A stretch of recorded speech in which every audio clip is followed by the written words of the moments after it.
అందుకే ఇప్పుడు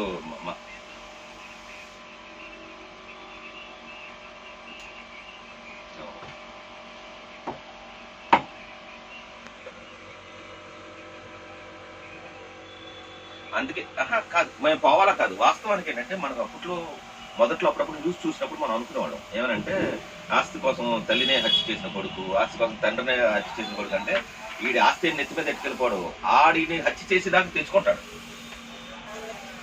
అర్థమైందా?